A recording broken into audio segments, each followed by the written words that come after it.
de nous dire.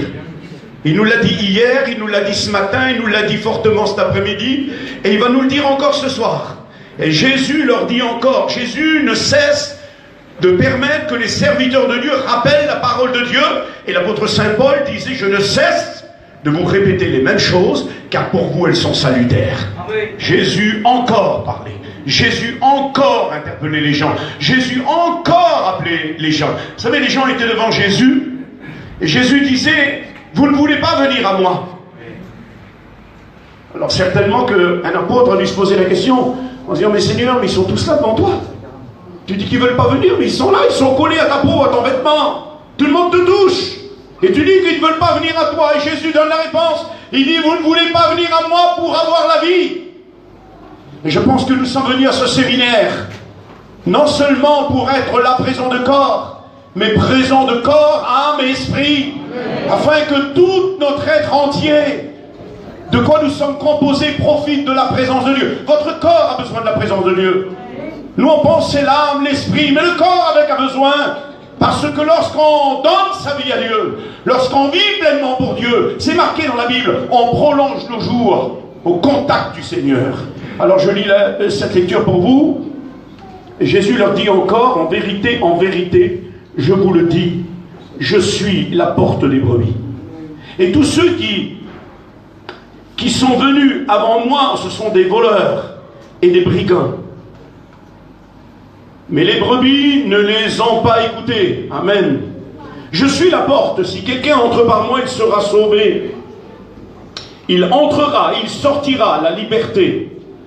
Et il trouvera des pâturages. Le voleur ne vient que pour dérober, égorger, détruire. La réunion précédente de cet après-midi, qui a été une grande bénédiction, nous a démontré à quel point le diable est méchant.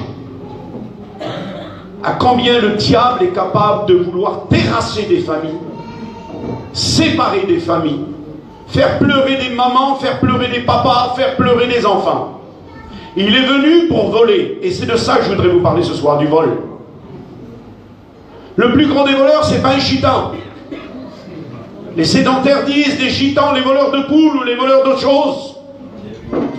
C'est pas nous les plus grands des voleurs. C'est lui. C'est vrai. C'est le vrai voleur. Et quand il vient pour quelque chose de précis, il vient pour voler les âmes. Je voudrais juste rappeler ceci pendant que j'y pense. Quand Lot a été au secours de son neveu Lot, et qu'il est revenu avec tout le peuple, il est venu vers Sodome, et quand il est arrivé vers Sodome, Béra est venu au-devant de lui. C'était le roi de Sodome. Et quand il a sorti, il est venu à sa rencontre. Il a vanté Abraham. Il a dit, tu es un homme extraordinaire. Tu es un homme merveilleux. Tu as ramené tout le monde. Tu as ramené les bœufs. Tu as ramené les brebis. Tu as ramené tout. Il manque personne. Tout le monde est là. Il vantait l'homme de Dieu. Le diable, il est capable de vanter quelqu'un.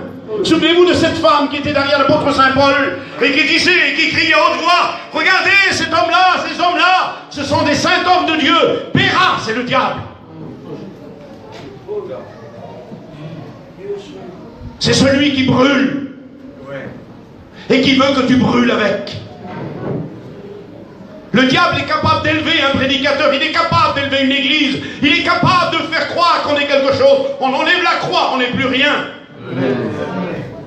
On enlève l'Esprit Saint dans l'église et puis il n'y a plus de pasteur, il n'y a plus rien, il n'y a plus de don spirituel. Restons petits devant le Seigneur. Et quand le diable veut te faire croire que tu es le meilleur des prédicateurs, dis-lui, tu es un menteur. Et tu veux me rouler pour me voler ce que Dieu m'a donné. C'est un voleur.